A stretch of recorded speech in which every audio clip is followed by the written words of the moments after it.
อะไร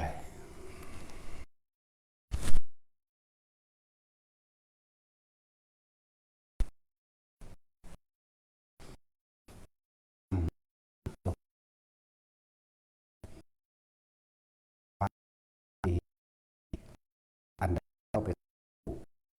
ของบุคคลลูกเล่กันเราอาจทำดีของใดอะไรรวมด้วยผู้มีไม่ข้อเกียรติว่าคิดผมมีอารมณ์จิตไม่ตั้งว่าเกิด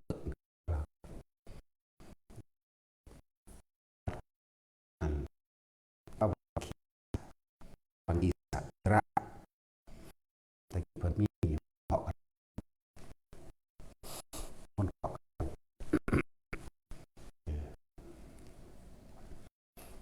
มันเป็นเกิดใน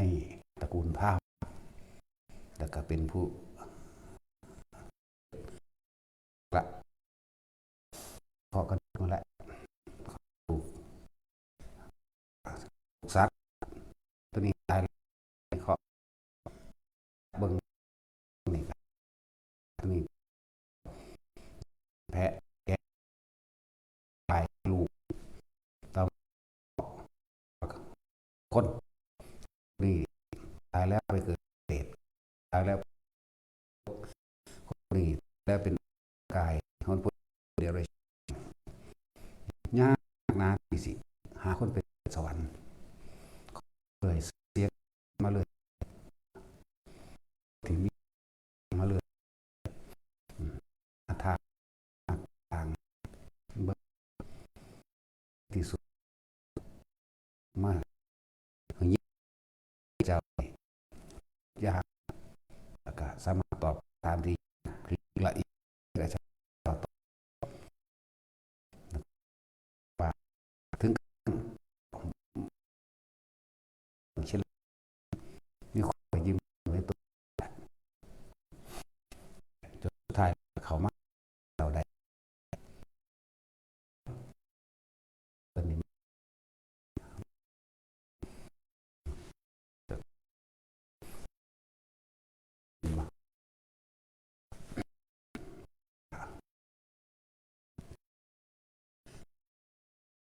ใครเป็นผู้นี้สรุปรอบนี้เป็นปืนหู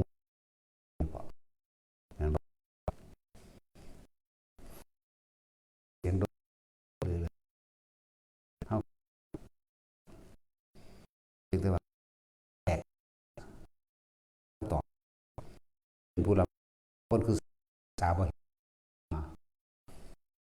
ขอกูนะไปแล้วเอาเบิ้งจับใส่ผู้นี้เป็นเปรตก็เลย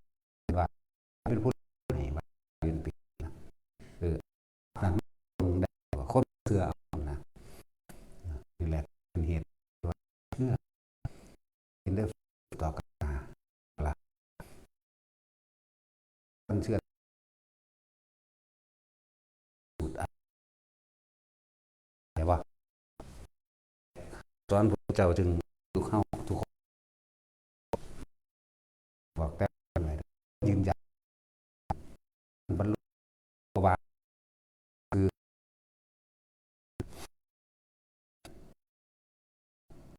ว่าทำไมพุทธเจ้าถ้าพุทธเจ้าบอกให้นำก็ตายมามาหาคนดูที่ที่สองที่สามที่สี่หากระดูกเออเจ้าว่า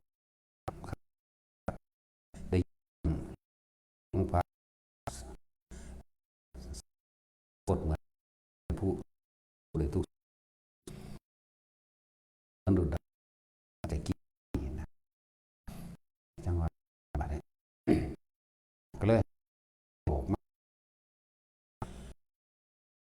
หนึ่งปุ๊บเกิดสองไปเป็นที่สามอันนี้เป็นเพราะที่เป็นบอละผู้ที่กับดูพัฒที่ขึ้นมาเพราะจังมาว่าว่าตั้งบ่มีอารมณ์คิดเกี่ยวแล้วเป็นเกิดรู้สึกเกิดเกิดเกิดได้เกิดแต่เคาะถึงได้ประกาศที่สามนี้เป็น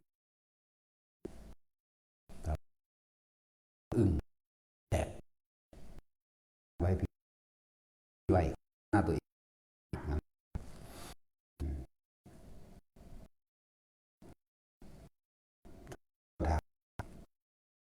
กันทั้งหลายที่เกาะมาคนรู้ว่าพูด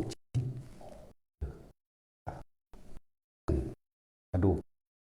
เป็นโรคต่อตารู้ที่สองเป็นตาคนตาเลยชาตามรู้เกิดเป็นตาคนก็ที่ห้าตาคนรู้ว่าเธอไม่รู้พระพุทธเจ้าถามโยมเป็นคนยานใครเป็นรับรองและสิ่งที่ตัดบทรู้บนผู้สามารถเธออะไรเป็นเครื่องยืนยันให้กับผู้ที่เชื่อนี่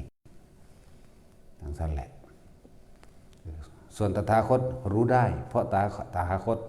สามารถทำให้รู้ให้เห็นได้เห็นปะกระดูกที่หนึ่งเธอต้องยิบขึ้นมาเพื่อนก็เห็นภาพสวรรค์ให้เบิ้งไอ้โบแมนเพื่อนก็เห็นภาพนรกให้เบิ้งนี่ตถาคตสามารถมีเครื่องพิสูจน์และยืนยันให้บุคคลผู้รู้ได้เอากระดูกที่สองไปเป็นเปรตเพื่อนก็เห็นภาพเปรตเบิ้งเดรัจฉานเปรตเกิดก็เห็นเบิ้งได้เป็นคนแล้วบ้านนั้นเบื้องนั้นเป็นลูกของบุตรคนนั้นคนนั้นเกิดตายจากบ้านนี้ไปสู่บ้านนั้นเบิ้งก็บอกได้แต่เธอไม่มีอะไรที่ออกมายืนยันและตัดสินได้เลยเธอไม่สามารถจะให้ได้เธอรู้ยิบขึ้นมายกไปว่าไปสื่อง่ายจนก็ตัวเองพิสูจน์ได้ในวันนี้เมื่อนี่มันเนาะเขาสาเรื่องมันเกมีหูทิพมีตาทิพรู้ว่าระคิดเขาว่ามันไปได้ผู้นั้นเป็นตกนรกอาจารย์นั่นซอยได้เด้อซอยให้ไปสวรรค์ก็ได้ไปแก้น้ำเพลินนั่นแหละมันจึงมีคำว่าสะเดาะเคราะห์แก้กรรมถึงมันบ่เป็นของเป็นไปได้เป็นไปบ่ได้เลยพวกนี้สุดท้ายย่อมแพ้พระเจ้าย่อมตามความจริงว่าแพ้ย่อมว่าบ่อาจสามารถเปิดเผยสิ่งเหล่านี้ได้เหมือนพระพุทธเจ้าพุทธเจ้าเปิดเผยได้เด้แต่ก็มีเครื่องพิสูจน์ให้เบิ่งพอเปิดได้เพิ่นเฮ็ดให้เบิ่งอันว่าภาพนี้เปรตนะนรกนี่กันนะนี่เกิดมนุษย์นะแต่ว่าพิสูจน์เองบ่เฮ็ดมีรูปก็จะแต่ว่าโอ้คนผู้นี้มีความสามารถกว่าเราจำเราต้องยอมคือในความคิดกันว่าสิย่อขอเป็นศิษย์ขอบวชพระพุทธเจ้านั้นพระพุทธ รียนมนต์ใดบวชเท่าจึงสอนได้จำในบวชจริงในใจละจังได้ถ้ากูชาตินี่แหละกูออกไปอีกเก้าจริงคิดเจ้าก็สี่ก็เลยบอกจงไปบวชให้ถ้าวันนี้เขาปะบวชมาทำนี่ไปแต่ในขณะที่กลับมาเรียนเปิดตอนตาโลนะครับตาโจมังทั้งนาหาดูเอ็นเปิดอยู่หน้าซึ่งอาการ32 ปีหน้าไปใช่สัมไม่ใช่ทั้งสี่ครับเดินทางไปบางไปพุทธเจ้าบิณฑบาตพุทธเจ้าทั้งหลังไปเห็นหญิงผู้หนึ่งแต่งตัวงามร่างกายเกิดเพราะว่าเพิ่นคนที่ยังตามอยู่ว่าล่ะยังมีราคากาอยู่พอได้เห็นดึงปั๊บเข้ามาปรุงแต่งหนึ่งไปเลยคิดไปร่างสวยงามแบบนั้นแบบเห็นไหมพอติดตึกปรุงแต่งปั๊บอารมณ์เกิด2 มือ 3 มือเขาเป็นสารภาพพระพุทธเจ้ามีวิธีละราคะให้บอสอารมณ์ผมเกิดพอเห็นหญิงสาวคนนั้น3 มือแล้วมันบ่ลืม3 มือแล้วก็ยังบ่ลืมชาติใหม่พิจารณาให้เป็นธาตุดินธาตุน้ำธาตุลมธาตุไฟแตกสลายเป็นอนิจจังเป็นอนัตตาก็เฮตามใครๆกับคมไปในจักหน่อยไปเบียนบาทน้ำวัวชาติไปเห็นอีกมักอีกอยู่ยังสี่แล้วแต่ว่าเพิ่นกัดหลายเดือนเติบอยู่ได้ขนาดว่าคนมีตาทิพย์เป็นบ่นี่คนมีตาทิพย์ขนาดหูว่าผู้นี้ตายแล้วไปนรกคนนี้ตายแล้วไปเป็นเปรตคนนี้ตายแล้วไปเป็นอสุรกายตายเป็นเดรัจฉานมั่งหูขนาดหูขนาดนั้นเนี่ยก็ยังบ่อาจสามารถละได้แค่รู้ตรงนั้นแม้อุปชาก็สอนให้หลายอย่างคือกันให้ไปพิจารณาซึ่งอสุภะเป็นธาตุทั้ง4มั่งพิจารณาไปกันลมหายใจแต่ว่าภาพที่มันจำติดตาอีกอย่างหนึ่งตามธรรมดาผมกับมักไปเที่ยวโสเพณีอยู่แล้วจากว่าล่ะคนที่มีมนอังคีรสะมณะนี่แหละมนเคาะกะโหลกสามารถรู้พระพุทธเจ้าก็เลยบอกบัดนี้มหาพุทธเจ้าราคะได้ทดเบาบางไม่เบาบางลงเลยพระเจ้าค่ะพวกเราธรรมดาบอกภาพหญิงคนนั้นที่ไปกับพระองค์ก็ยังตาตึงภาพหญิงคนนั้นที่ไปกับอุเบกขาตราตึงแม้ไปกับภิกษุอื่นก็ยังตราตึงเป็นคนไปเห็นบ่นั่นแหละหลายเดือนเติบพระเจ้าก็เลยบอกว่าแต่การมาถึงเธอรู้เธอคนผู้นี้เป็นตกนรกคนผู้นี้เป็นเปรตสาเหตุทำไหมจึงนรกเธอรู้สาเหตุที่เขาทำไหมจึงไปเป็นเปรตนี่แค่ว่าเอาบทสรุปว่าคนนี้ตายแล้วไปเป็นเปรตคนนี้ตายแล้วไปแต่ว่าไม่เห็นเหตุแห่งกรรมอย่าบนความหมายของพระพุทธเจ้าคนที่สอนเหตุแห่งกรรมกรรมคือการนึกคิดปรุงแต่งแสวงหาในความอยากก็คือเหมือนเธอที่อยากได้หญิงคนนั้นมาเป็นคู่ร่วมอภิรมย์หญิงคนนั้นมาเป็นคู่ร่วมอภิรมย์หญิงคนนั้นไล่ไปเธอรู้ไหมว่าสาเหตุที่คนนั้นไปตกนรกคนนั้นไปเป็นเปรตคนนั้นไปเป็นเดรัจฉานใช่ว่าล่ะอะไรเพิ่นเลยกี้เข้าไปหาสาเหตุเพิ่นเป็นทุกข์เพราะว่าอยากร่วมอภิรมย์เสพการนะครับหญิงคนนั้นเป็นทุกข์นั่นแหละคือทุกข์แต่ว่าเธอไม่รู้สาเหตุแห่งความทุกข์เพิ่นจึงให้พิจารณาไขข้วนว่าทุกข์เพราะความกำหนัดในยินดีความใคร่ในกามความใคร่อยากในรูปในรสในกลิ่น ถ้าเธอสามารถระงับดับความคิดหยุดความคิดได้นั่นเธอจะสามารถละได้เป็นหยังคือบ่นำสิ่งที่ตัวเองรู้มาสอนตัวเองบัดนี้เพิ่นก็เลยนำเบิ่งว่าคนคนนั้นตกนรกเพราะเหตุอันใดโอ้เป็นคนมีความโลภมากเมื่อไม่ได้ดังใจแล้วโกรธเกรี้ยวจนทำร้ายผู้อื่นฝังไว้ในใจคนนี้เป็นเปรตเพราะมีความโลภและความอยากได้ของเขาใช้วิธีเล่ห์เหลี่ยมกลไกแย่งจนได้เนี่ยก็รู้สัตว์นรกอันนี้สัตว์นี้เพราะเหตุสัตว์นี้เป็นเพราะความรู้ทรัพย์สมบัติขั้นของเศรษฐีตายแล้วเดรัจฉานคือมันเป็นเสนาอมาตย์เป็นปุโรหิตเป็นผู้มีสมากบุคคลไปคนที่คนความคิดจะเกี่ยวอยู่แล้วคือมันเห็นเหตุเป็นไหนเห็นเหตุอุปชาพระนิโคตพระนิโครธะนะครับแต่ยากอบรมให้ใส่ความรู้อันเก่าความรู้อันที่รู้สื่อสาเหตุว่าคนนี้เป็นนรกคนหรือคนนี้เป็นส่วนมากรู้หรือเวียนอยู่แค่เวียนไปเทวดาอยู่ใส่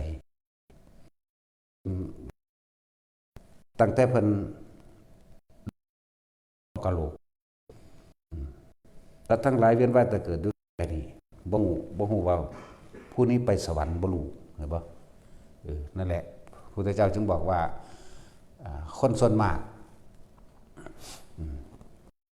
สู่อบายภูมิมากที่สุดดุจดังว่าเขาโคเลยขนโคคนที่ไปสวรรค์เนี่ยเปรียบเสมือนดุจดังว่าเขาโคส่วนคนที่ไปอบายภูมิดุจดังขนโค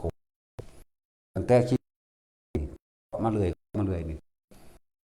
รู้บาคตินี่หนึ่งสัตว์นรกเปรตเดรัจฉานและเท่านั้นเธอ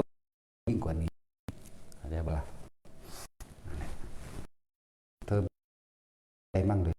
เธอกำลังอยู่นี่คิดจะเอาผู้นั้นอย่างว่านี่จิตว่านี่จะไปเอากับผู้นั้นทรัพย์สมบัติเราก็มีอยู่นั่นคิดไปนั่นแหละคือสาเหตุ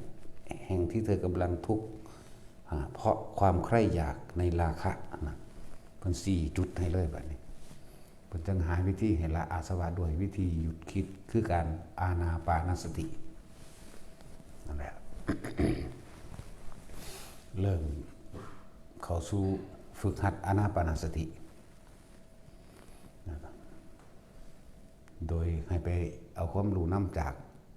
พระอุปชาเพิ่นคือพระนิโครธนั่นแหละจนถึงสุดท้ายแต่ก็บ่ทันสำเร็จต่อมาถึงบุญอุปชาจะคอยประคองเวลามีทุกเรื่องนั้นปลอบว่าขี่ข่มได้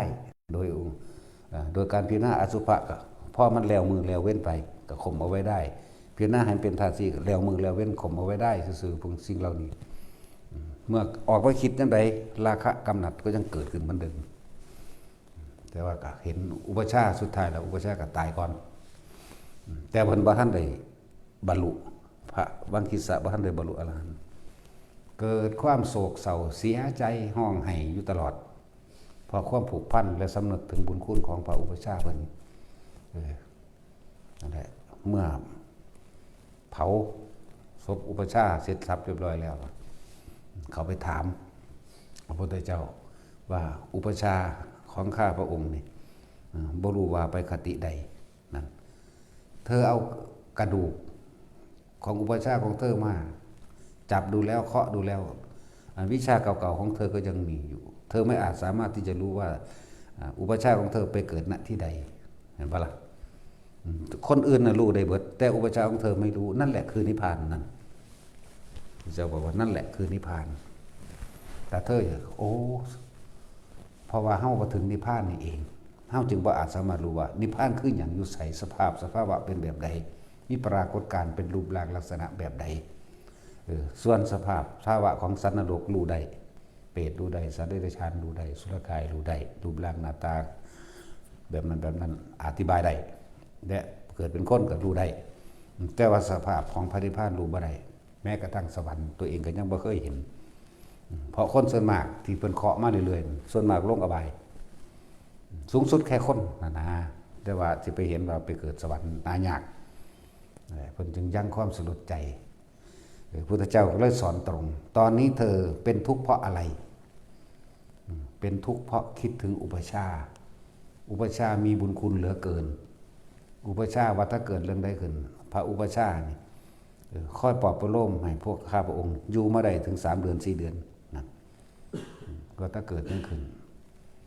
เมื่อไหร่ที่เธอคิดนึกตึกตรองอาการความผูกพันรูปร่างลักษณะท่าทางที่อุปชาของเธอคอยปลอบประโลมเธอคำพูดลักษณะท่าทางอุปชาเธออ่อนน้อมถ่อมตนเป็นผู้มีความน่าเคารพนับถือเกิดขึ้นในจิตของเธอมั่งในตาของเธอมั่งเสียงของอุปชาที่คอยปลอบประโลมเธอมั่งเมื่อเธอคิดนึกตึกตรองความทุกข์จึงได้เกิดขึ้นความเศร้าโศกจึงได้เกิดขึ้นกับเธอภาพก็ยังมีอยู่เสียงก็ยังมีอยู่กิริยาท่าทางอ่อนน้อมของอุปชาก็ยังมีอยู่นั่นแหละเธอเป็นทุกข์เพราะความคิดนึกตึกตรองนี่เองที่ทำให้เธอเป็นทุกข์เห็นบ่ล่ะนั่นแหละเพิ่นก็น้อมจิตไปน้อมจิตไปโดยความเคารพในอุปชาโดยความเคารพระลึกถึงคุณของพระพุทธเจ้ามั่งอุปชามั่งพุทธธรรมสงฆ์เราได้บาดพุทธหมายถึงพุทธเจ้ากำลังแสดงอยู่พระสงฆ์หมายถึงอุปชาคอยปลอบประโลมเวลาตกทุกข์ได้ยากหาวิธีมาเฮ็ดให้อยู่ได้แต่ละเที่ยวแต่ละมือเวลาราคามันเกิดแห้งๆพอประโลมอยู่ได้จัง3 เดือน 4 เดือนมาเรื่อยๆจนสุดท้ายแล้วครับมาไขข้อด้วยหน้าตามความเป็นจริงพุทธสงฆ์บัณฑิตหนึ่งธรรมคือพระเจ้าพุทธเจ้าแสดงความจริงธรรมคือกำลังคิดนึกปรุงแต่งกำลังคิดนึกกำลังปรุงกำลังแต่งลึกซึ้งในอุปชาปลอบประโลมเวลาอุปชาปลอบประโลมเธอจงใคร่ครวญอย่างนี้วังคีสะเธอจงใช้ครวญอย่างนี้เธอจงทำอย่างนี้เธอจึงย่างก้าวอย่างนี้เธอจึงเดินอย่างนี้เธอจึงนั่งอย่างนี้คู่แขนคู่ขาเข้าอย่างนี้ก็ให้ไปนำคือพวกเฮานั่นแหละถ้าพวกได้คิดถึงสิ่งใดรูปภาพเสียงและความรู้สึกต่างๆก็จะเกิดขึ้นเห็นปะนั่นแหละเพิ่นจึงเข้าถึงถ้ำตัวนี้บัดนี้จิตใจเพิ่นก็อ่อนลงพอเพิ่นคล้อยตามเสียงคอยตามเสียงเทศนาของพระพุทธเจ้าเพิ่นได้ให้นึกถึงปัจจุบันเลยบัดนี่สำคัญเด้วังคีสะเธอจึงเป็นผู้มีความระลึกรู้อยู่หายใจเข้ายาวก็รู้ว่ายาวหายใจออกยาวก็รู้ว่ายาวเป็นผู้มีสติรู้อยู่คือเพิ่นเตือนให้เกิดสติเป็นนั่นคือว่าหายใจเข้ายาวหายใจความจริงอาจจะเป็นการกระแทกลมเพื่อให้เกิดสตินึกในปัจจุบันเข้าใจบ่ให้รู้สึกโตในปัจจุบันนั่นคือตำราแต่ตัวจริงบางที่มันคือเฮาว่ามึงเป็นยังคือคิดสูดลมเขาลึกๆแห้งๆมัน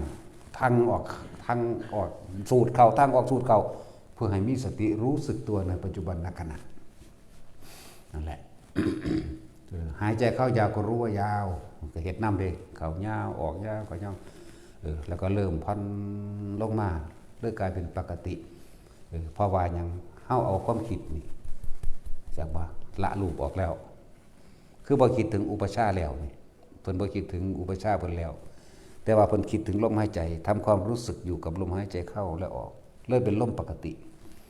ความคิดถูกลืมไปเบิดแล้วชั่วขณะเดียวกับบรรลุอรหันต์แต่เมื่ออรหันต์แล้วพุทธเจ้าก็รู้ว่าบรรลุได้เพิ่นก็ถามวังคีสะนี่พระนิพพานเป็นเช่นไรตอบบ่ได้เห็นบ่ล่ะมันบ่มีหยังเรียกว่าล่ะ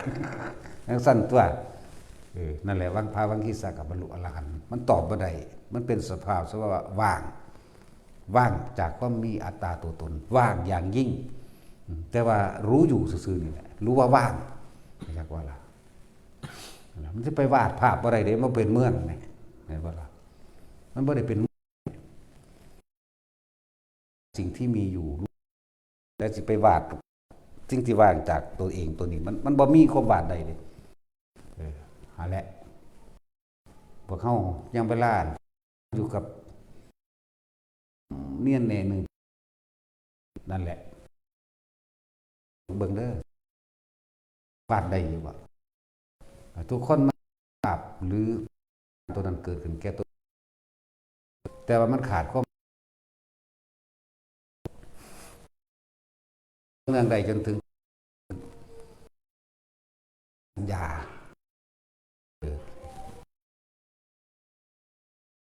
จากว่าล่ะไม่ได้หายใจแต่ถ้าสิกำหนดเลิกกับกำหนดใดนะตั้งใจสิกำหนดคำแต่ว่าสำหรับนั้นนี่ปฏิบัติแต่ปฏิบัติแต่รู้กายหายใจจังหนึ่งกายหนึ่งความคิดอยู่จังหนึ่งเป็น3แบบอันแบบที่3เรามีดอกผู้รู้คือตัวนั้นแหละตัวว่างรู้ซื่อๆนี่ไหมมันเห็นมันจะเห็นลมหายใจเนี่ยเห็นหายใจเห็นร่างกายหายใจบ่แม่นเห็นบัดล่างดอกก็รู้ว่ามีลมอยู่ในกายนี่แหละจากบัดนี้มีความรู้สึกอยู่รู้สึกอยู่ว่าหายใจนี่ไหมเข้าใจบัดนี้รู้สึกอยู่ว่าหายใจ มีลมหายใจอยู่สิว่าแผ่วสิว่าเบาสิว่าบางก็บอกว่าถือว่ามันเป็นมัชฌิมาเป็นกลางๆแต่บอกว่าเห็นว่าตัวเองหายใจคือรับรู้ในความรู้สึกอยู่ว่าหายใจความคิดกับอย่างหนึ่งหายใจกับอย่างหนึ่งแต่ว่าผู้รู้ว่ามีโตว่ามีตนเลยนั่นแหละแค่ว่าไปวาดมาเบิ่งดูตัวตนนั่นนะแล้วเมื่อเพิ่นถึงเองแล้วเพิ่นก็ยังบ่อาจสามารถอธิบายได้เลย เป็นยังไงพระนิพพานเป็นสภาพยังไงเนี่ยมันบ่ได้ขึ้นนรกเด้นรกยังว่าเศร้าหุ่งเศร้าใหญ่อยู่ในไฟอยู่ในแล้วแต่ละหลุมพุ่นล่ะเปรตก็ยังหูอยู่ว่าเป็นแบบใดตอนนี้เขากำลังกัดซากกัดกินกันตอนนี้เขากำลังเป็นแบบนั้นเป็นแบบนี้แต่ว่าคนก็เกิดเป็นคนตอนนี้อายุเท่านี้รูปร่างนี่ก็ว่าได้เดรัจฉานก็หูก็เข้าใจปรับตัวดอกเนาะบ่มีแนวสิเทียบนะว่าประสิ่งที่มีความยึดมั่นถือเมื่อจิตในความอยากเป็นอารมณ์มันอารมณ์เกิดได้วิญญาณดับบ่มีที่ตั้งเรียกว่าคือบ่ไปตั้งกับวัตถุนั้นเห็นอยู่วัตถุนั้นแต่ว่าฮู้อยู่ว่ามันใช้ประโยชน์แบบนี้แต่ว่าในความรู้สึกมันบ่เกิดเรียกว่าเดินว่าดับวิญญาณบ่มีความรู้สึกในความพอใจและบ่พอใจเป็นสังขารุปเปกขาไปเลยเด้แม่นคิดกับต้นไม้นั่นว่าจะเอาไปเฮ็ดนั่นเฮ็ดนั่นมันก็บ่มีอารมณ์ในความใดอยากเป็นเด้เข้าใจบ่นี่โอ้อธิบายแต่สูนได้เวลาซ้ำนี้มันกับพากันเฮ็ดบ่ได้นี่แม่นเนาะเฮาเห็นคนผู้นั้นงามเฮาก็รู้อยู่เด้เฮาก็ฮู้อยู่ว่างามว่าเป็นแบบนั้นแบบนี้แต่ว่าอารมณ์มันเกิดบ่เกิดเพราะเห็นความคิดมันคิดไปมันรู้ว่าความคิดนี่คิดไปผู้รู้ก็รู้อยู่นี่แหละเห็นความคิดว่าคิดไปแต่ก็เห็นตัวเองหายใจไปพร้อม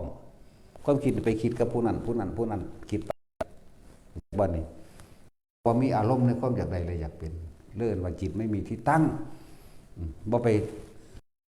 ความรู้สึกไปหันรู้กับจิตบัดนี้บ่ไปครับตะเกาเฮาคิดกับผู้เฮาสิไปอยู่กับผู้แม่นบ่ล่ะนั่นแหละวิญญาณคนนั้นอารมณ์เกิดไม่ว่าจะเป็นคนใครพอใจเกลียดไม่พอใจรู้ว่าความคิดแบบ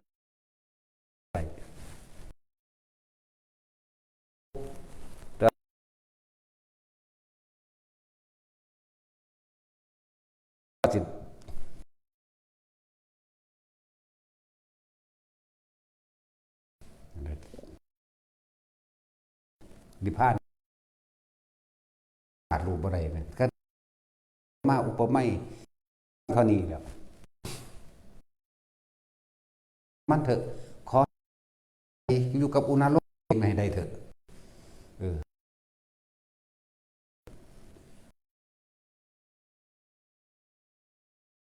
เองดอก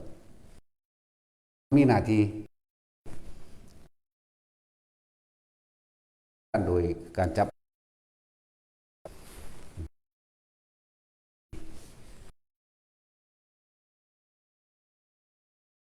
จะไปขาดคันนี้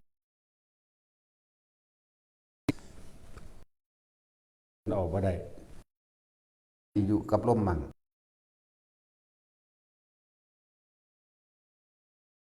มือแต่ละเว้นก็ได้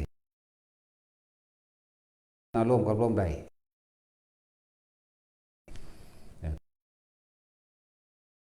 ผู้ใดขันยอด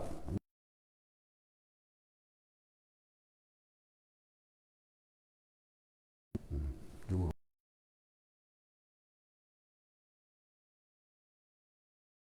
แต่หลวงพ่อต้องนี่เอาโดยใจแนบเลี่ยน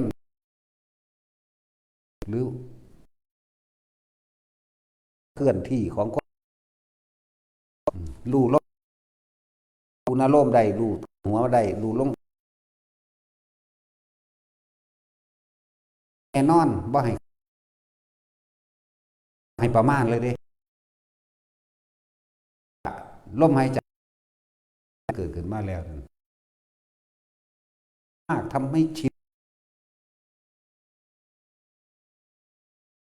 ถึงลมต่อไปเลย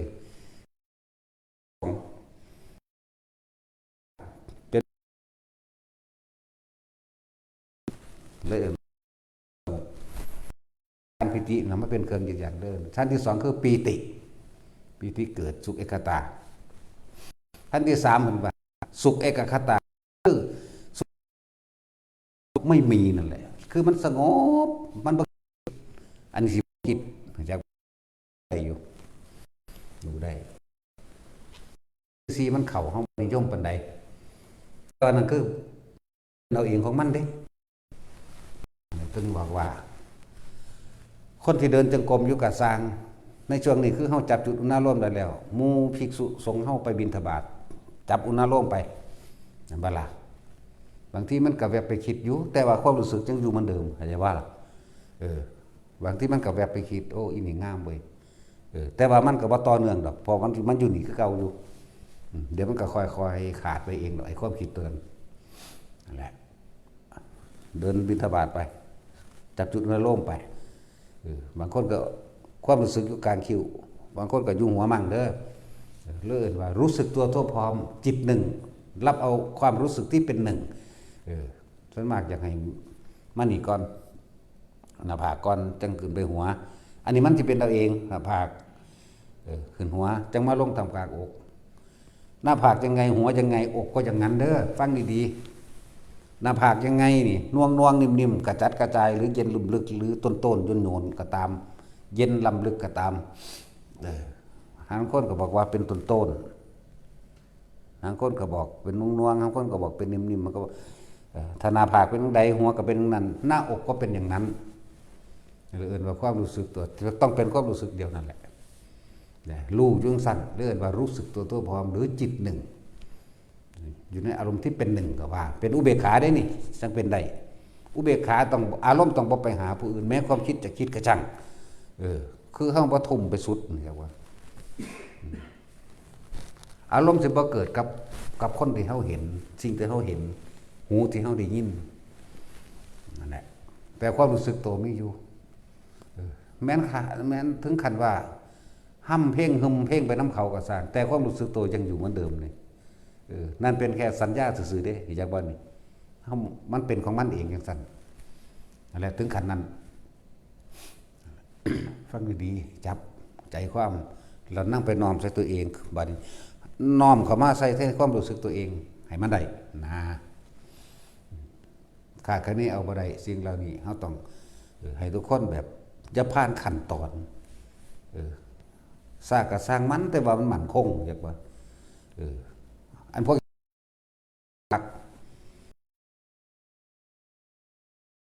มีผูกคอตายเนาะตัดสินไปจะคิดถึงอย่างความคิดแล้วมันจังได้สิไปได้เงินบาลาความช้าๆแต่ว่ามันข้ามขั้นตอนถึงความรู้สึกออกมาเป็นรายละเอียดได้แบบบ่ขาดคะเนหรือโดย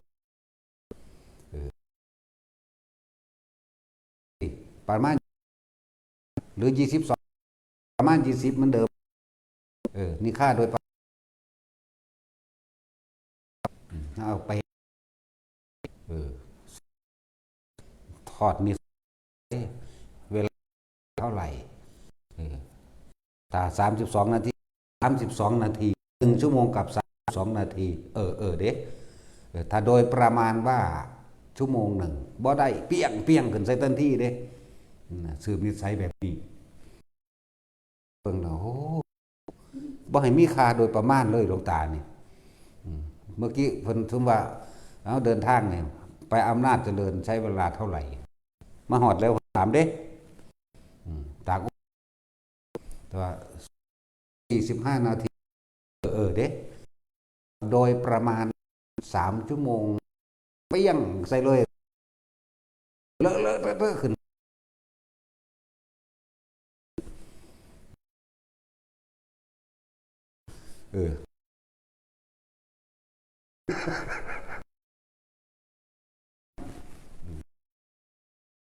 3 ชั่วโมง นาทีกับอีกเลย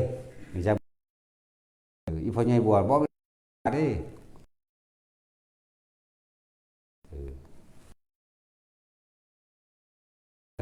ซื้อ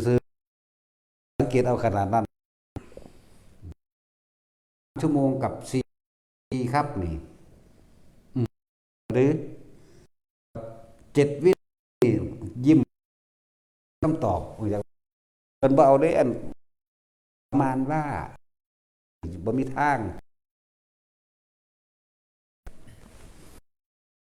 อะไรต้องจับเพิ่นสอนได้เลยรู้ว่าเพิ่นสอนครับประมาณเรามีเอาไปว่างเกิบเพิ่นใบนี่เนาะแม่นห้อยเก่ากับใครคือได้เอิ้นมาโลดดิแม่มึงได้บาทนี่เอาแล้วบาทนี่เกิบนี่ต้องวางไว้บังเก่าคักเขาต้องถือไปนำเทียงไปพร้อมถือไปนำเทียงไปนำต้องตรงเป๊ะบัดทุกอย่างเลยตรงนี้ก็ต้องเทียงตรงนี้ตัวองศาอย่างต่างๆให้มันได้เป๊ะเด้ยังได้ต้องมีวิธีตัวเอาดินสอเวลาขีดไว้ทั้งปลายมันอยู่นี่ทั้งก้นมันอยู่นี่ทั้งขางขวาเป็นแบบนี้จังใส่ได้แต่บ่สั่นน่ะนำหาโลดไม่ขอรอขั้นนี้แหละนี่ไวนั่นเด็กถ่ายรูปไว้นั่นแหละ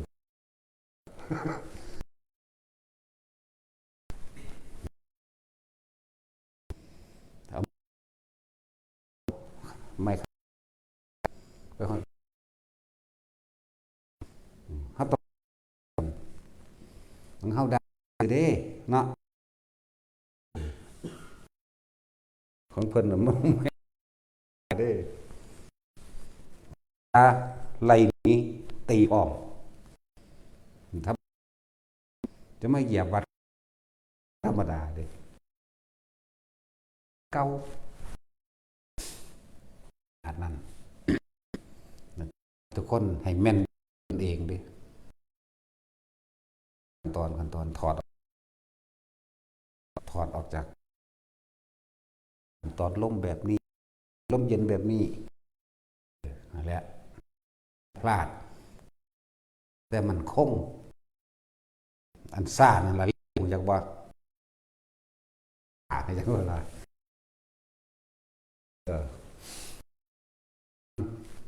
ลมลมหายใจถ้าลมบ่มีแต่ว่าอุณโลมได้ต้องคำเบานี่บอกเออหลักสูตรในเป็นบ่ล่ะคือบ่ต้องโอ้ยซับสงสัยหรอกแต่ส่วนมากมัน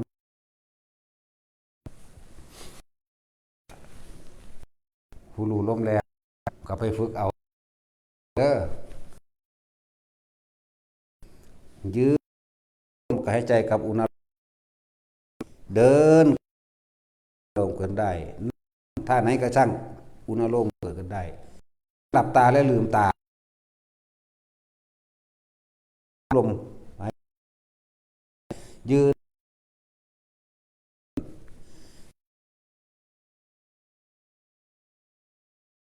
ว่ายืนก็เฉพาะหรือมันจะชาติสองจะจับเอายืนกันไปก็เกิดขึ้นหรือทำฟังคิ้วหัวอย่างไรเดินความคิดเขาบอกจิตเป็นธรรมะกันแหละลดแห่งธรรมเขาก็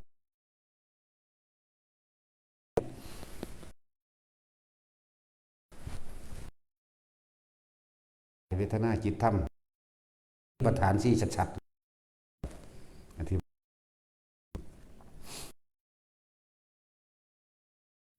ชั้นที่สาม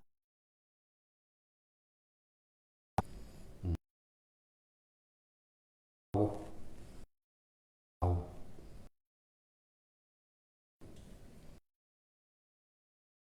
มาคือว่างเว้งแต่เป็นวิโวถาม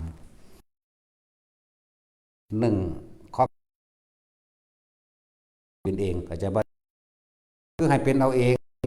ผู้ใดเป็นมันนั่งรู้นั่นแหละรู้มันก็มีนั่นรู้จากจิตรู้จากที่มันเป็นเองอันนั้นแหละรู้คิดแต่ว่ารู้ด้วยกันนะฟังทำอยู่จับอุณโลมจะบ้านนี้เอาความแม่นยำบ่ขาดเคลื่อนเห็นไปเถอะมุนดูทรงสามเณรครับเขาบ่ได้ไปห่วงอาชีพแล้วเขาตัดมามวนไม่คือกันกระตัดออกมาแล้วก็เอาเต็มที่เต็มที่ในก็เต็มที่ใน2 เดือน3 เดือนใน4 เดือนใน5 เดือนยังก็แล้วก็พอเขาว่าได้ไปกินเราไม่ได้ไปหาหอยทั้งใดเราละเนาะเอาเต็มที่ไม่ได้ต่างกันว่าบวชนี่ถ้ามักโดยใจแล้วเขาจะสุดมันซื่อๆแหละมันมีเพศอีกต่างหากเด้เดียวกันการกระทำเดียวกันเด่นนี่เห็นป่ะสันลมหายใจเดียวกันอารมณ์เดียวกันรู้สึกเดียวกันหลักสูตรเดียวกันส่วนผู้ยังห่วงงานเป็นหนีนั่นนี่อยู่กับสั่งเฮ็ดมั่งบ่เฮ็ดมั่งนะอย่าพึ่งมาถามบ่ยอดมันคือเพิ่นเด้เดี๋ยวถึงเฮ็ดไปเรื่อยๆนั่นแหละเฮ็ดทั้งใดพวกเจ้าก็ตัดว่าทันใดดอกแม้พวกเจ้าสิเว้ามีความรู้มากมายปานใดก็ช่างถ้ายังว่างบ่ได้ก็แค่นั้นแหละเก็บไว้ก่อนมาเว้าอวดรู้ถ้าอวดรู้แล้วมันสิมีมานะทิฏฐิมันเคยเว้าแบบนี้แล้วปัจจุบันนี้มันสิถือคำเว้ามันสิติดนั่นแหละคือติดคือไปบ่เป็นบ่ถิ่มเองติดว่ากูเป็นอาจารย์แล้วคือพระวังคีสะรู้เห็นว่าเลย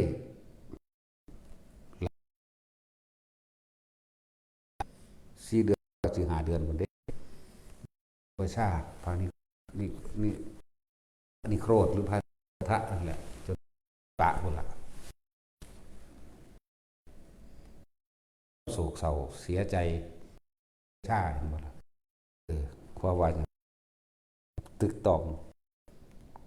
มีความลึกซึ้งกับอาจารย์นั่นคือใครควรเฉพาะในอดีตนั่นบ่ละละสัญญาบ่ได้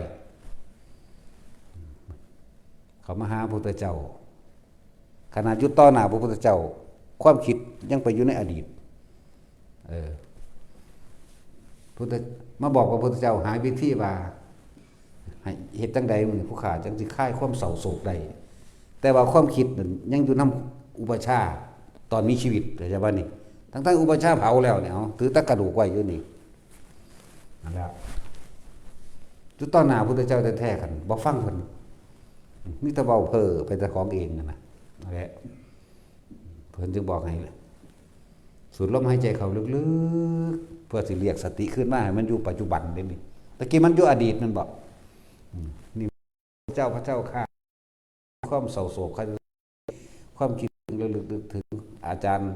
อุปชาแบบนี้ตอนที่บอกกับพระพุทธเจ้าภาพจำเสียงจำเหมือนบ่ความรู้สึกต่างๆอยู่ในอดีตเบิดนั่นแล้วแต่ว่าบ่อยู่ในปัจจุบันก็บ่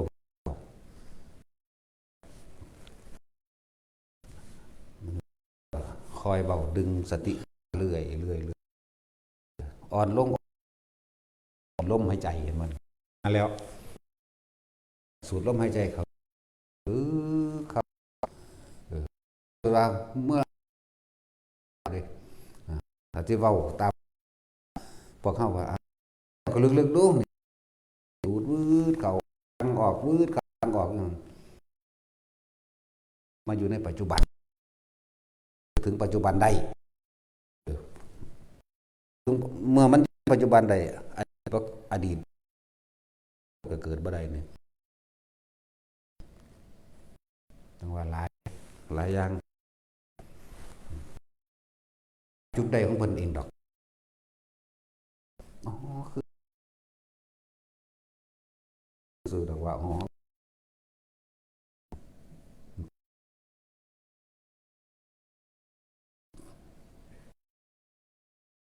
ไม่นึกไม่ตรองในความได้เลยจากอัตตาตัวตนจากไหนกันอัตตาตัวตนเกิดขึ้นบุคคลเจรุรูปลักษณะในบุคคลของความคิดนึกคนตื่นคนตอนอยากได้และอยากเป็นอารมณ์เพราะจิตกระตั้งหมายถึงมันเองถ้าไม่คิดถึงเดมีเฉพาะลมเด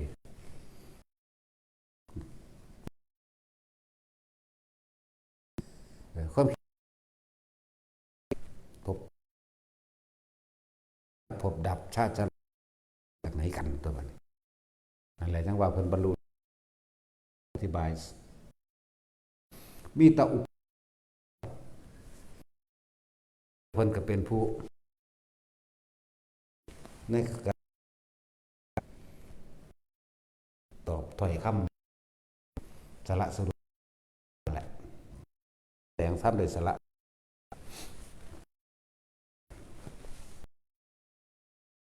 ทิสะ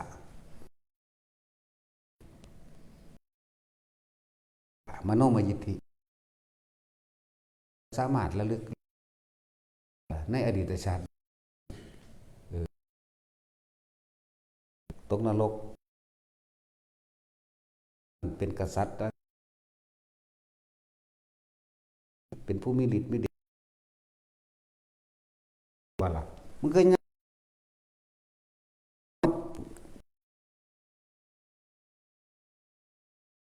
เข้าใจว่าล่ะ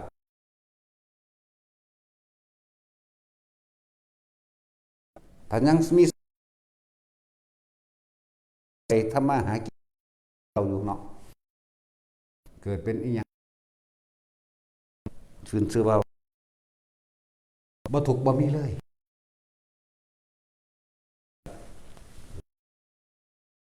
ในสมัยนี้ ากษัตริย์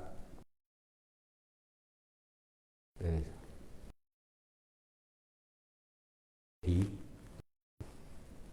นี่เอาสูงสุดสองพระมหากษัตริย์ป่วย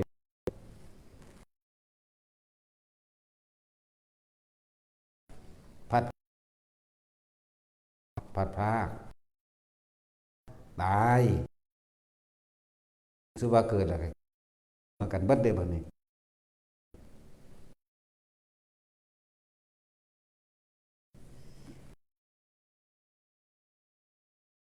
บ่มีได้เปรียบแก้เก็บ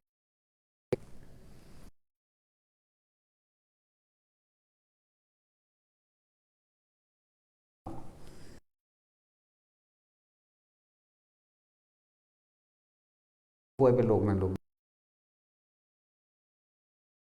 แม่คือกันอยู่ไหมเนาะค่าอันนี้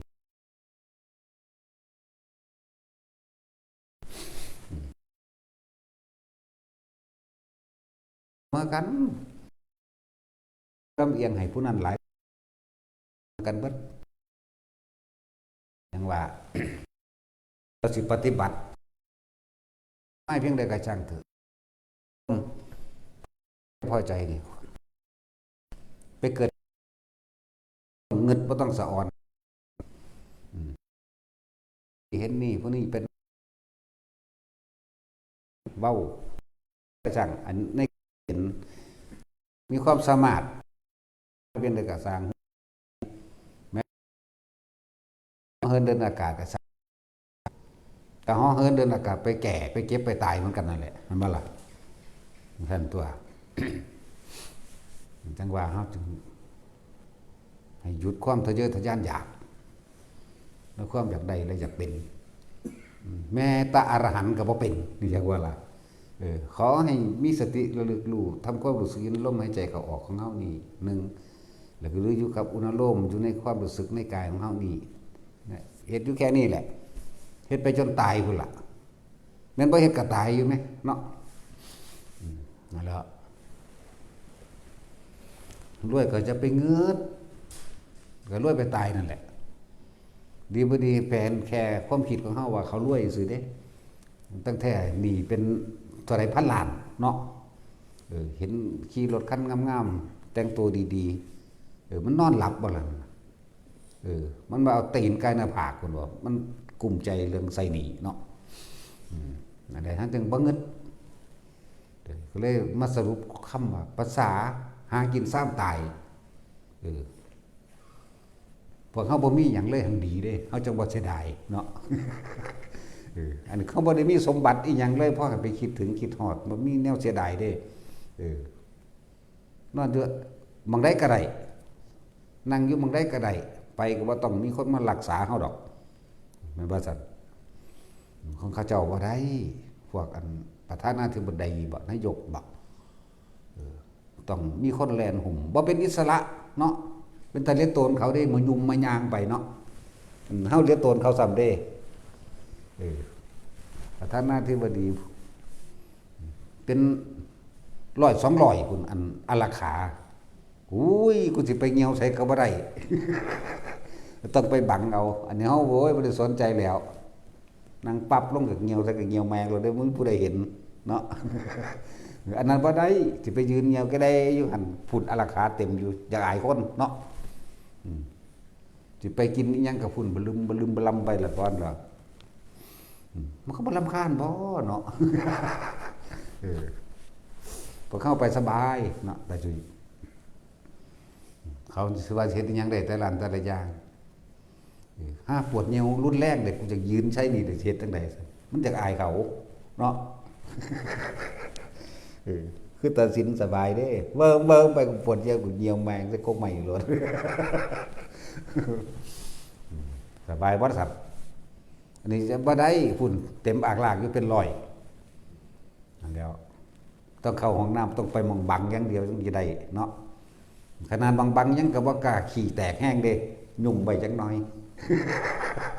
แต่มันปูดปาดปัวลงหันหรืออยากอายเขาอยากเขายิน คอยยุ่มเบาที่ได้หน่อยอ๋อออกหน่อยแต่สินก็เข้าแมนปัวหลดตำรวจเลยยากยังวะเอาแม่พวกเจ้าก็คือกันเลยอยู่น้ำกันสองคนแม่พวกเจ้าไปยุ่มใส่โดนคอยออดปูดด้วยกันแล้วสั่นแล้วอยู่คนเดียวอยู่สละก็ดอปัวแหวงลงหันระเบิดตูมสลดยังก็เลยยากยังจังบอกว่าโอ้ยพวกเจ้าจะมีเงินแล้วก็บอกว่าเศรษฐีก็จ้างคนมารักษาเจ้าของเบิ่งดูบ่มีปัญญาหอดสิรักษาเจ้าของเอาเองเนาะ เอาผู้อื่นมารักษาอยู่นั่นแหละ ให้เห็นโลกนี้เป็นกองทุกข์โลกนี้บ่มีสุขเด้โลกนี้เป็นสารพัดไพ่เด้โลกนี้เป็นกองทุกข์มีแต่ทุกข์กับทุกข์เท่านั้นเด้บ่ได้มีอีหยังเด้แล้วพวกเฮายังดีเด้ที่พวกเฮายังมีที่พึ่งที่เกาะที่วางจิตวางใจคือธรรมคือความจริงที่แสดงอยู่เดี๋ยวนี้เฮาเห็นอนิจจังทุกสิ่งทุกอย่างหาความจริงลั่งอย่างยืนบ่ได้มีความเกิดขึ้นเปลี่ยนแปลงไปอยู่เสมอเฮาเห็นใส่สุดคืออนัตตาเฮาก็เห็นอยู่มั้ยเห็นว่าแม่นเอาบ่แม่นตาเห็นหูได้ยินเด้เอาใจรู้จักบ่ล่ะเอาความเข้าใจเอาความวางใจเอาความยอมรับอย่างบ่เขาบ่ได้ยอมรับเด้เขาบ่ได้ยอมรับว่าลูกหลานเขาตายพวกเขารวยๆเขาสิด่าหมอด่าหมาไปเลยได้บาดนี้เนาะมีเงินเท่าใดนั่นหมอท่านด็อกเตอร์ถ้าเจ้าซอยชีวิตลูกเขาได้นี่ค่อยให้เจ้าเลยนี่100 ล้านแม่นบ่ซั่นมันก็ตายคือเขา ถ้ามันตายแล้วก็จมไปทั่วเทียบถึงบ้านด่าเขาเนาะกูอุตส่าห์เต็มที่แบบนั้นแบบนี้โวยวายฟุ่มไฟด่าผู้อื่นพุ่นเด้เสร็จแล้วส่วนพวกเขาก็ธรรมดาถ้าเขายอมรับมันได้แล้วเขาลงมันได้แล้วมันไผตายมันก็เป็นธรรมดาธรรมชาติก็แค่ความเกิดกับความดับนึงมั้ยเนาะธรรมชาติมันเป็นแบบนี้บ่มีผู้ใดหลีกหนีพ้นไปได้มั้ยมันก็เป็นสบายๆซั่นเถอะตายแล้วก็เอาไปเผาทิ้งเท่านั้นบ่เผาก็ฝังจังซี่แล้วนั่นแหละส่วนคนบ่ทันได้รู้จักหยังยังงมง่ายกับประเพณีหรือความเชื่อต่างๆอยู่นะบ่ล่ะบางคนตายเบิด 300,000 400,000แทนที่คนเป็นสิพอได้เอาไว้เลี้ยงชีวิตต่อไปเนาะครับเอาไปใส่ในงานคนตายค่าเหล้าเท่าใดนั่นบ่ซั่นที่จริงใส่ซองพระมันบ่ปานใดดอกหน้าแม่นบ่เบิดแล้วงานนั้นใส่ซองพระบ่ถึงองค์ละ10,000ดอกพระซุมื้อก็น้อยๆนึงดอกอันไปสวดกุศลธรรมะให้นั่นบ่ล่ะเบิดแล้วก็บ่เท่า10,000ดอกพูนเบิดน้ำเหล้าเท่าใดแม่นบ่ซั่นเบิดน้ำเหล้าเบิดน้ำพิธีต่างๆเบิดน้ำขาสัตว์ขางัวขาควายเบิดน้ำต้อนรับนี่2 มื้อ3 มื้อเข้าโอ้ยใส่ซองสิใส่หลายปานใดเดี๋ยวนี้บ่ใส่ถึงองค์ละ1,000ดอกแต่ละมื้อนั่นเนาะแต่ว่าค่าเหล้ากับค่าอาหารมื้อละ10,000พุ่น 20,000 30,000พุ่นเอาแม่10 องค์เอา10,000 10 องค์มันบ่ถึงองค์ละ1,000เด่น300 500บัดนี้มารวมประมวลเข้าเบิดงานนั้นเท่าใด 300,000บัดนี้เอาเฉลี่ยใส่ให้พระมึงรู้สิถูกอยู่บ่นั่นแม่นบ่ล่ะนั่นแล้วถ้าบ่เฮ็ดก็บ่ได้ไทบ้านเขาสิว่าบ่ได้บ่ถูกประเภทนี้อยู่นำเบื่อเขาญาติอยู่นำบ้านญาติว่าเด้ยากหยังมันบ่ไปตีไปฆ่าไปลักของไผเนาะนั่นแล้วคนเป็นขายคนตายมันบ่แม่นคนตายขายคนเป็น เขาว่าคนตายเขาเป็นก็คนเป็นนั่นแหละขายคนเป็นจักบ่ล่ะพวกเจ้าบ่เข้าใจธรรมะเองนั่นแล้วถ้าเข้าใจดีแล้วบุญหรือบาปนรกหรือสวรรค์ ได้ก็เฮ็ดไว้ก็เฮ็ดตอนเป็นไปเด้บ่มีเฮ็ดตอนตายเด้ตายแล้วมันจะไปเฮ็ดหยังได้นั่นแหละคนเฮาจึงหลายๆคนจนถึงขั้นเป็นหนี้เป็นสินเลยเท่าเดี๋ยวนี้ก็มีเด้5 ปี10 ปีก็บ่เบิดไปยืมเงิน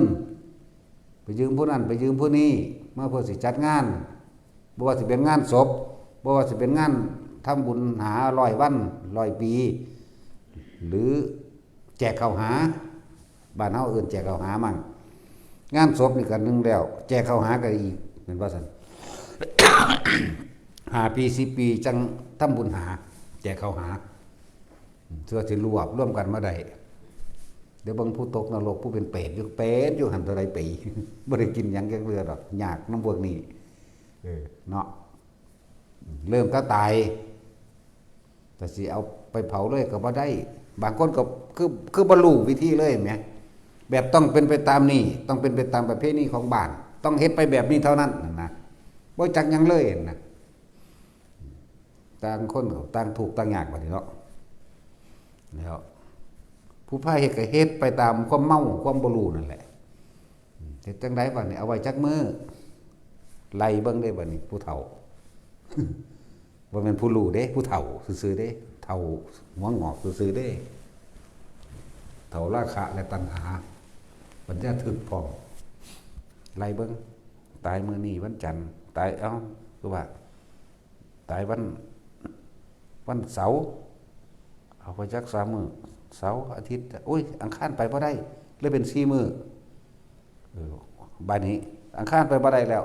โอ้ยมื้อนี้เป็นมื้อบ่ดีอีกอันยังเท่านั้นคำเท่านี้คำอีกเด้เป็น5 มื้อก็มีทางหนึงเบิดไป400,000แล้วจากบัดนี้ พระมาสวดซุมื้อที่จริงบ่ได้ใส่หลายปานใดดอกใส่พระนั่นน่ะเนาะ300 500มารวมแล้วมันพอแสนอยู่บ่ได้ใส่อันซ่องให้พระไปสวดเนาะปานนั้นมาใส่หลายแต่ว่าพระสวดเอาเงินหลายจังซั่นจังซี่นั่นแล้วหาเรื่องก็ซื้อดอกอันนั้นเราสูงเป็นแสนพุ่น200,000พุ่นสูงคือบ่ว่าแม่สูงขางัวจักโตขาควายจักโตหมูนำหอยแครงบ่แล่งผูกพร้อม จัดพิธีอย่างต่างๆสารพัด ดอกไม้พวงหลีดอันนั้นบ่อันที่พาไปสวรรค์นรกก็เลยเนาะใส่ดอกไม้พวงหลีดดอกไม้จันทร์จังซี่ล่ะคือบ่มีดอกไม้มะลิแน่เพิ่นเอาเต้าไปจันทร์แหละเนาะหาดอกชบาบ่ยัง ดอกชบาพระเจ้า ปานเฮาเฮ็ดบ่โลด มื้อ4 มื้อ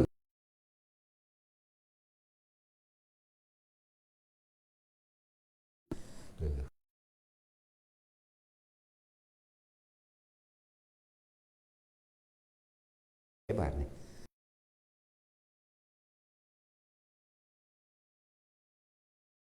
ใจว่าต้องแบบนั้น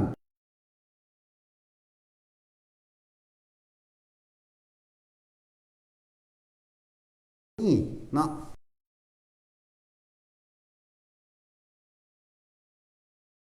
ก็แล้วแต่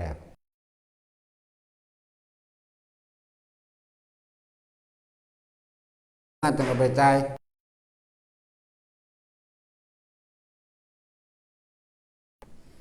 บ่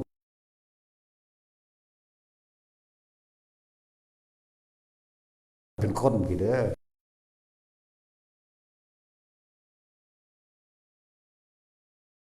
เอาวันอังคารก็บ่ได้วันศุกร์วันอังคารหรือว่าวันหยังก็ว่าไปแล้วก็มีตอนนั้นค่ำตอนนี้ค่ำอีกเด้ยาก แล้วของเฮาบ่ได้สนใจแนวมื้อนี้อยู่แล้วตายยามใดก็เผาแมงโลดเด้บ่ได้สะอ่อนเด้ก็เผาใหม่คือเก่าบัดนี้ก็จัดน้อยทางนี้เอิ้นหยังผ้าหยังบ่ความบ่พระความพระหงายบ่ตั้งไว้น้ำโล่งไปซ่านเรามั่งหรือนึงนั่นแหละปลุกพระมาแล้วนะ ว่าเด้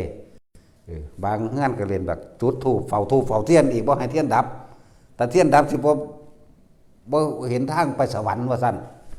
โอ้ยมันไปนรกแต่ที่แรกพุ่น สวรรค์มีแมงบ่เดียวนั้นนั่นแล้วแต่ละมื้อแต่ละเว้นนั่นมันเคยคิดพุทโธธัมโมสังโฆเคยไหว้พระมันเคยคิดสิสละให้ทานรักษาศีลภาวนาอยู่บ่เด้อจังสิว่าไปสวรรค์เนาะแล้วถึงบอกว่า ถ้าผู้ใดฟังธรรมถ้าผู้ใดคิดได้ถ้าผู้ใดกล้าที่สิแหวกหมู่ออกมาเอามาเผาอยู่นี้หลวงพ่อสิเผาให้ดอกติดต่อมาตอนนี้ศพอยู่โรงพยาบาลบ่อยากยุ่งยากกับไทบ้านเนาะหลวงพ่อเผาให้แน่ก็โทรมาติให้เขาอีแอดมินคนรับเอาเตรียมทานใส่เรียบร้อยแล้วเอาศพมาเลยแล้วก็บอกว่ามาฮอดเขาก็ขึ้นตั้งไปทั้งทานหมดเด้ปิดฝากึบกับจูดสูบตอนนั้นเลยบาดนี้พระก็เพิ่นก็ไปหุ่มซับลาบให้อยู่ดอกเดี๋ยวเพิ่นก็สิไปธรรมสังเวชหรือปงอนิจจาเห็นบ่สั่งบัดสิอนิจจาวัตสังขาราปตปัจจามินุปชิตวโนสิเตสังโฆสมุสุโคมังหรือว่าอาจารังวัจังกโยอธิสเตสุโสเปตวินเจโนดาทั้งบกลิงกำลังมั่งหรือบางที่ก็สิพาสวดปฏิจจสมุปบาทมั่งเห็นบ่ล่ะแล้วแต่เฮาสิว่าไปดอกนั่นแหละเฮาก็ยืนว่าอยู่หั่นแหละนั่นแหละจังซั่นแหละเผาใครอยากได้ขี้เถ้าขึ้นมาก็ไปถ้าบ่ไปเฮาก็ใส่ปุ๋ยเท่านั้นเด้หมักม่วงหมักมีเฮาก็บ่อึดแม่หมักม่วงหมักมีหมักฮุ้งมื้อนี้เด้ปุ๋ยเท่านั้นตัวก็บ่มีหยังพวกเจ้าก็ประหยัดเงินเองบัดนี้ผู้ใดไปชาปนิตธกสชาปนิตหมู่บ้านก็เอาใบตายขึ้นไปประกาศเอากันก็ได้ตัวจังบ่ได้เสียหยังมันบ่ซั่นแต่คนอยู่จังหวัดสกลมันสิพอ 20,000 อยู่บ่ได้เหมารถมากก็เลยถ้าพวกเจ้าเผาอยู่บ้าน 500,000 พุ่น เบิ่งแม่วะเนาะอยู่แถวมื้อนี้นะเหมารถมาที่ 2,000 3,000ก็เหมามาดินั่นแล้วอยู่ภาคใต้ผมก็เหมามาโลดแต่ว่ามันแพงก็เลยเนาะโอ้แต่กูเผาอยู่ภาคเหนือเอา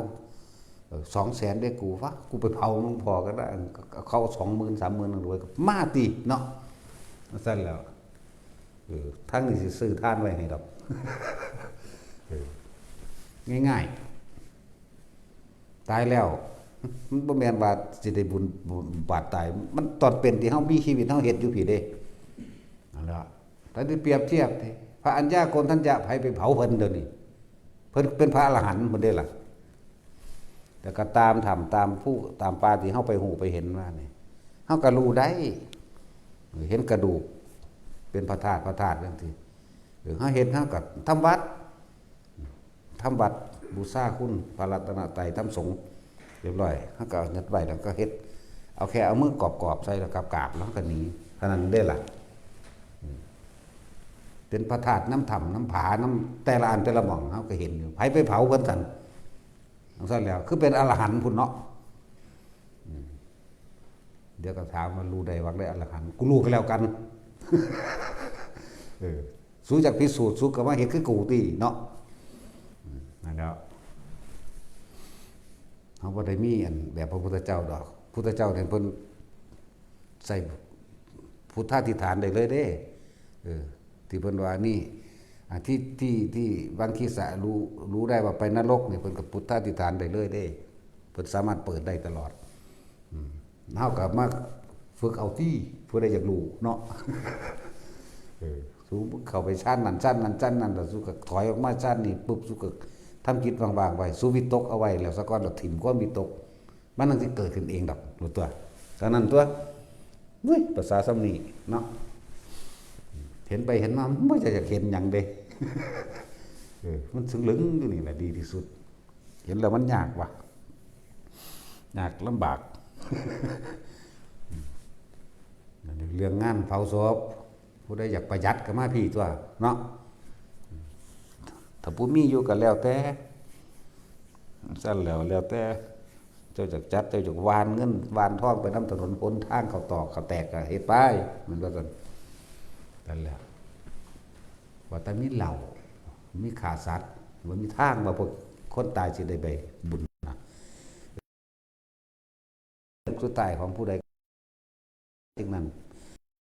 ตั้งเป็นห่วงหน้าคิดถึงหน้าถึงส่วนบุญมันไปตึกคิดถึงไผก็แล้วเอิ้นว่าจิตมีที่ตั้งอยู่กับบุคคลเออแต่งไปความรู้สึกแล้ว